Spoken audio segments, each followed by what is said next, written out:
Hello guys, मेरा नाम है मीगो और आप लोग देख रहे हैं मीगो टू। चलिए दिस कल्टीवेटर इज गॉड की एपिसोड 59 को शुरू करते हैं। तो गाइस, इस एपिसोड की शुरू में हमें कल्टीवेटर एलायंस के दोनों सबऑर्डिनेट को दिखाया जाता है, जहां पर कल्टीवेटर फैमिलीज का पालतू सबऑर्डिनेट कहता है कि इसने फोर्स से उस सील को तोड़ दिया। ये तो बिल्कुल एक रॉबरी है, ये तो कल्टीवेटर एलायंस के रूल्स के खिलाफ है। तो गाइस, जिन्होंने प्रीवियस एपिसोड को देखा होगा उनको पता होगा कि ये दरअसल ब्लैक बॉक्स के बारे में कह रहे हैं, जिसे सेंसान ने प्रीवियस एपिसोड में तोड़ दिया था। और दूसरा सबऑर्डिनेट कहता है कि तुम्हें लाइब्रेरी के रूल्स के बारे में अच्छे से पता है। जिनके पास बुक को लेने के लिए अपने ऊपर फेद है, वो किसी भी तरह से उस बुक को हासिल कर लेते हैं। भले ही वो लोग कुछ भी मेथड यूज़ करें, ये कुछ फ़र्क नहीं पड़ता। और इसी तरह वो दोनों एक दूसरे के साथ आर्ग्यू करने लगते हैं। और एलन मास्टर कहते हैं कि अभी के लिए बहुत हो चुका, तुम लोग अब बस करो। उन लोगों ने अपने स्किल को यूज़ करके ब्लैक बॉक्स के बैरियर को ब्रेक कर दिया है। इसका मतलब वो उस बुक के लिए बहुत ज़्यादा फेते थे, और ये उनके फेट पर डिपेंड करता है कि वो कौन सी बुक हासिल करते हैं। और इसी के साथ हम सेंसान और टैंगमिंग को देखते हैं, और सेंसान के हाथ से बहुत ज़्यादा ब्लीडिंग हो रही होती है। और टैंगमिंग कहता है कि मर्डर हुआ, तुम्हारा बहुत बहुत शुक्रिया, अब तुम मेरे पास आओ, मैं तुम्हारे इस ब्लीडिंग को रोक देता हूँ। और इसी के साथ टैंगमिंग अपने एक्यूबेम्सर टेक्निक से उसके ब्लीडिंग को स्टॉप कर देता है। और सेंसान कहता है कि इसकी कोई ज़रूरत नहीं है, तुम अब से मुझे सेंसान कह सकते हो। और टैंगमिंग सेंसान के हाथ से बुक को लेते हुए सोचता है कि वह सेंसान और मैंने एक साथ ही कल्टीवेटर एलायंस को ज्वाइन किया था प्रीवियस लाइफ में। और ये तो काउंट करना भी मुश्किल है कि हमने एक साथ कितने वॉर्स को लड़ा है। और इसलिए कल्टीवेटर वर्ल्ड में हमें लोग लेजेंडरी एम्बरर्स नाम से जानते थे। और तभी सेंसान कहता है कि तुम्हारे एक्यूबेम्सर तो बहुत ही कमाल के हैं, इसने मेरे ब्लीडिंग को अभी के अभी रोक दिया। और हम देखते हैं कि टैंगमिंग उस बुक को देख रहा होता है, और वो सोचता है कि ये तो वो फ्रेगमेंटेड आर्टिकल नहीं है। और सेंसान खुश होकर कहता है कि ये तो एक आर्ट ग्रेड का बुक है, ये सच में एक प्रीशियस ट्रेजर है। और तभी टैंगमिंग उस बुक को सेंसान को देता है और कहता है कि तुम इसे ले सकते हो, मुझे इसकी ज़रूरत नहीं। और सेंसान शॉक होकर कहता है कि ब्रदर, इस दुनिया में बस heaven, art, dark and yellow grade के ही मार्शल आर्ट्स के बुक्स होते हैं। इसमें से हेवन कैटेगरी के बुक्स फर्स्ट नंबर पर आते हैं। और क्या ये तुम्हें आइडिया है कि ये आर्ट ग्रेड मार्शल आर्ट कितना ज़्यादा वैल्यूएबल है? अगर तुम इसे मार्केट में सेल करते हो तो तुम्हें आसानी से 800 मिलियन RMB मिल जाएगा, शायद से इससे ज़्यादा भी मिल सकता है। और हम देखते हैं कि उनके पास बस 1 मिनट ही टाइम है। और सेंसान कहता है कि तुम्हें जल्दी करना होगा, तुम्हारे पास अभी बहुत टाइम कम है।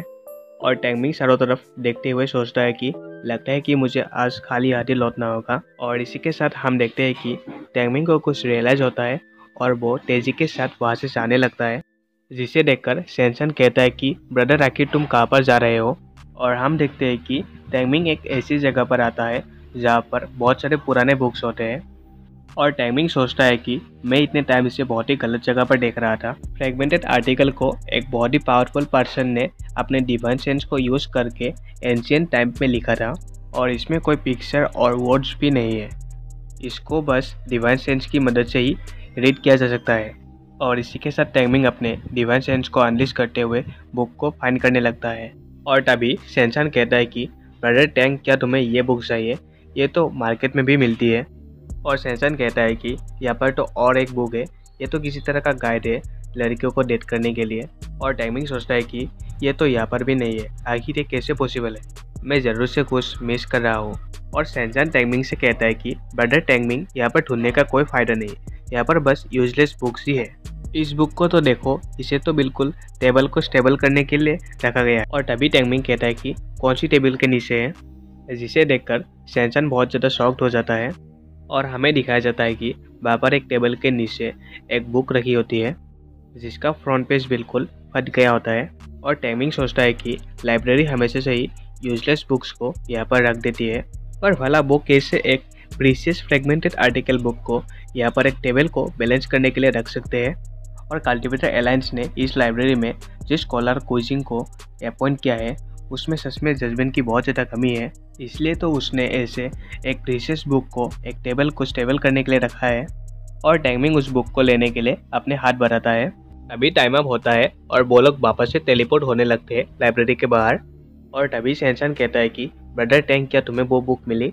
और टैंगमिंग स्माइल करते हुए उसे फ्रेगमेंटेड आर्टिकल बुक को दिखाता है और इसी के साथ वो दोनों लाइब्रेरी के बाहर टेलीपोर्ट हो जाते हैं और हम देखते हैं कि यहाँ पर जिंगसिंग और रिफाइनर 1 पहले से ही होते हैं और जिंगसिंग कहता है कि आखिर तुम दोनों आ ही गए, मैं तो टेंशन में ही था कि तुम लोग खाली हाथ ही लौटोगे। और जिंगसिंग सोचता है कि टैंगमिंग आखिर तुम इस ओल्ड बुक के साथ मेरे इस बुक को कैसे कंपेयर कर पाओगे जो बुक मुझे मिली। और तभी रिफाइनर 1 इन तीनों से कहते हैं कि मैं बहुत ज़्यादा खुश हूँ कि तुम लोग बिना इंजर्ड हुए यहाँ पर लौटे हो और इससे कुछ फ़र्क नहीं पड़ता कि आज तुम लोगों को लाइब्रेरी में क्या मिला, ये अब से तुम्हारा है। चलो मैं अब तुम्हें अपने अपने प्लेसेस पर टेलीपोर्ट कर देता हूँ। और हम देखते हैं कि रिफाइनर 1 जिंगसिंग और सेंसान को टेलीपोर्ट कर देते हैं पर वो टैंगमिंग को टेलीपोर्ट नहीं करता, जिसे देखकर टैंगमिंग बहुत ज़्यादा शॉक्ड हो जाता है और टैंगमिंग कहता है कि सीनियर क्या आपको मुझसे कुछ काम है। और रिफाइनर 1 कहते हैं कि दरअसल एलाइन मास्टर तुमको मिलना चाहते हैं और टैंगमिंग ग्रीट करते हुए कहता है कि प्लीज़ मुझे एलाइन मास्टर के पास ले चले। और तभी टैंगमिंग सोचता है कि एलाइन मास्टर मुझसे मिलना चाहते हैं, ये तो बहुत ही खुशी की बात है और मैंने अपने प्रीवियस लाइफ में कभी एलाइन मास्टर से मिला नहीं, पर इनके हीरोइक कारनामे हमेशा से ही सभी को मोटिवेट करते हैं। अनफॉर्चुनेटली वॉर के दौरान वो मर गए थे इंजरीज की वजह से, जिसकी वजह से कल्टिवेटर अलायंस की बुनियाद बिल्कुल हिल सा गया था और ह्यूमैनिटी को बहुत ज़्यादा लॉस हुआ था। इसके बाद से ही कल्टिवेटर फैमिलीज वाले अपने हिसाब से सब कुछ करने लगे और वो लोग तो वॉर के सिचुएशन के बारे में भी सोचते नहीं थे। और हुआ सेंसन और मैंने कल्टिवेटर अलायंस में ज्वाइन होने के बाद सिचुएशन को ठीक करने के लिए सब कुछ किया था। फिर भी 2150 तक हमारा 8 अदरवर्ल्ड्स वालों से बिल्कुल सराउंडेड हो गया था। इसी के साथ टैंगमिंग और रिफाइनर 1 एलाइन मास्टर के ऑफिस में पहुंच जाते हैं, जहाँ पर रिफाइनर 1 कहते हैं कि मैं टैंगमिंग को आपके पास ले आया एलाइन मास्टर। और एलाइन मास्टर कहते हैं कि रिफाइनर 1 आपका बहुत बहुत शुक्रिया, आप अभी यहाँ से जा सकते हैं। और टैंगमिंग एलाइन मास्टर के टेबल के पास जाकर उनको ग्रीट करता है और एलाइन मास्टर हंसते हुए कहता है कि तुम मुझे मास्टर ली कह सकते हो, भले ही तुम अभी तक मेरे ऑफिशियल स्टूडेंट नहीं बने हो। तुम टूर्नामेंट के चैंपियन हो, इसलिए तुम पहले ही मेरे स्टूडेंट बन चुके हो। और तभी एलाइन मास्टर अपने ब्लू स्क्रीन पर देखते हुए कहता है कि मुझे लगता है कि तुम ज़्यादा माइंड नहीं करोगे अगर मैं तुम्हारे बैकग्राउंड के बारे में थोड़ी सी इंक्वायरी करूँ। तुम एक ऑर्फन हो और तुमने अपने पेरेंट्स को बचपन में ही खो दिया था और तुम्हारी देखभाल तुम्हारे नेबर के याओ फैमिली ने की और पहले 16 ईयर्स तक तुम्हारे कल्टीवेशन रिजल्ट बिल्कुल एवरेज थे। और इस साल लग रहा है कि तुम रिबॉर्न हुए हो, तुम नेशनल कल्टीवेशन एग्ज़ाम के टॉप स्कोरर भी बने और तुमने वांग फैमिली के डॉटर को उन सुसाइड फाइटर्स से भी बचाया था और तुमने कल्टीवेटर अलायंस को असिस्ट किया था कि हम जियो फैमिली पर इन्वेस्टिगेशन करें जो अदरवर्ल्ड्स के लिए काम कर रहे थे।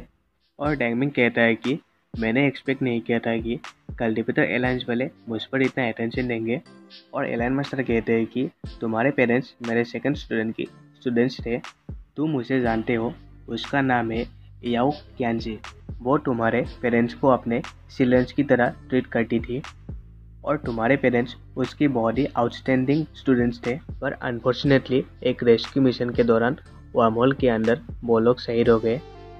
और टैंगमिंग कहता है कि हमें कल्टीवेटर्स को आइसोलेट करके उन लोगों को ट्रेनिंग करने देना चाहिए, जिससे कि हमारी कल्टीवेशन स्पीड एक जनरेशन से दूसरे जनरेशन तक पहुंच सके। और मुझे अपने पेरेंट्स पर हमेशा ही प्राउड होता है।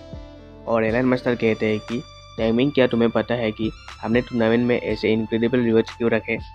जहाँ तक मुझे लगता है कि बहुत सारे कल्टीवेटर फैमिलीज अदरवर्ल्ड के लिए काम कर रहे हैं और टूर्नामेंट के टाइम में भी हम पर अटैक हुआ था। इसका मतलब ये है कि अदरवर्ल्ड्स वाले भी हम पर अटैक करने के लिए ट्रेनिंग कर रहे हैं। और अगर मेरा गेस करेक्ट है तो कल्टीवेटर अलायंस वाले टैलेंटेड पर्सन्स को ये रिक्रूट कर रहे हैं, जिससे कि वो उन्हें ट्रेन करके वर्महोल में भेज सके।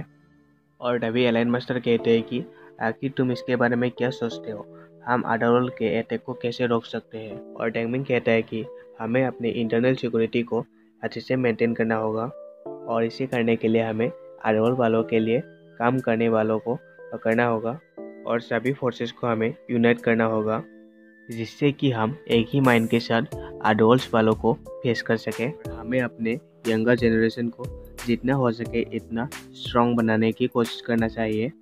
जैसा कि उस मिस्टीरियस सीनियर ने हमसे मेंशन किया था कि कल्टीवेशन के रास्ते एंडलेस है, हमें हार ना मानकर अपने जनरेशन को स्ट्रॉन्ग बनाने के लिए कुछ ना कुछ करना चाहिए। और ये सब बातें सुनकर कल्टीवेटर एलायंस के मास्टर खड़े हो जाते हैं और हम देखते हैं कि टेंगमिंग की बातें सुनकर कल्टीवेटर एलायंस के मास्टर के आंखों में आंसू आ जाते हैं और वो सोचते हैं कि इस लड़के के साथ ह्यूमैनिटी के पास अब भी एक होप है। और गाइस, इसी के साथ हमारे ये एपिसोड 59 यहीं पर ख़त्म होता है। मिलते हैं दूसरे एपिसोड में। शुक्रिया गाइस।